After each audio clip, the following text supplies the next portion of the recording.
11h-13h, Pascal Praud sur Europe 1. Garde-moi ça.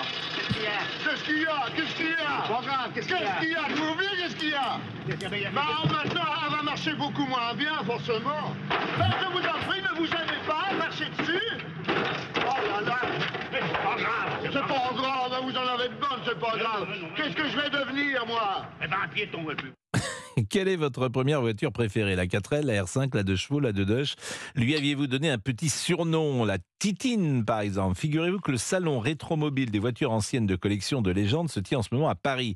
Peut-être avez-vous une voiture de collection? Appelez-nous et dites-nous le plaisir que vous avez à en conduire une. Alors on est avec Damien. Bonjour Damien. Bonjour. Et merci. Moi je trouve ça très joli en photo, une voiture de collection. Mais évidemment, mais évidemment, à conduire, c'est juste l'enfer parce que la direction assistée n'existe pas, les radars de recul n'existent pas, donc on n'est plus du tout habitué à conduire ces voitures des années 60 et 70, et c'est en fait souvent très difficile, Damien. Pas forcément, c'est une fausse bonne idée justement, parce qu'il y a quand même des générations de voitures des années 70 qui avaient quand même des directions assistées. Et après, ce que recherchent quand même les passionnés, c'est autre chose justement des voitures conventionnelles qu'on a maintenant, c'est d'autres plaisirs, c'est des plaisirs de nostalgie, des odeurs, des sensations qui sont complètement différentes. Et en fait, on arrive à faire abstraction de tout ce modèle des voitures qu'on a maintenant, et le plaisir de conduire ces voitures-là prend le dessus. Il y a énormément de nostalgie et puis c'est un patrimoine qu'il faut conserver. Et quand on roule avec une voiture de collection, c'est énormément de plaisir personnel et c'est du plaisir partagé aussi, parce que dès qu'on croise du public dans la rue, les gens sont super contents, ils nous font des sourires, des coucous, et c'est un échange qui est génial. Donc, bon, c'est vrai que ça a un prix aussi, disons-le, mais moi je trouve que les voitures anciennes sont souvent plus belles que les voitures d'aujourd'hui, elles sont mieux dessinées.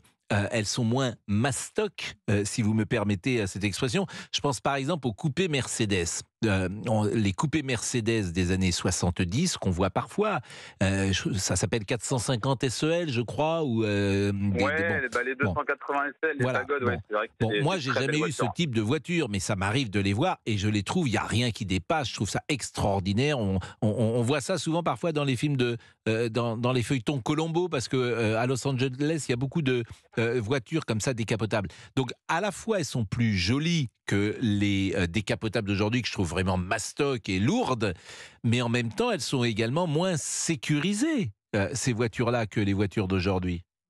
C'est moins sécurisé. Après, on roule différemment aussi avec une voiture de collection. On roule pas de la même manière et au final, on fait attention. On a envie de prendre le temps, de se faire plaisir. Donc, moins sécurisé, oui et non. Ça dépend du pilotage qu'on fait avec la voiture. Bon, vous voulez rénover, si j'ai bien compris. Oui, nous, on a alors vous rénovez, mais c'est votre métier. Vous êtes un professionnel de la rénovation? Vous êtes garage réno? Exactement. On a un atelier de restauration uniquement de véhicules de collection et on est spécialisé dans la carrosserie, la tôlerie et la peinture. Donc mais ça coûte une fortune. Par exemple, une DS décapotable des années 70, ça coûte 200 ou 300 000 euros, Damien. J'ai souvent vu ces prix passer, parfois même dans des... La valeur de la voiture, oui. Oui. Donc c'est quand même un prix, je veux dire, il n'y a pas de premier prix à 4 000 euros pour une voiture de collection.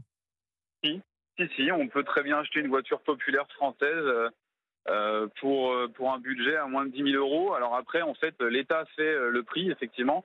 Et comme on le voit là actuellement en rétromobile, il y a eu quand même depuis quelques années un marché exponentiel qui s'est mis en place et toute une économie autour de ça. Et puis des placements d'investissement qui font que les prix ont énormément grimpé. Mais il y a quand même toujours accessibilité pour un grand public de pouvoir se faire plaisir avec un petit budget quand même. Et il est où de trouver des sensations. Il est où ce salon? Il est porte de Versailles? Porte de Versailles actuellement, ouais. Bon, il a commencé quand?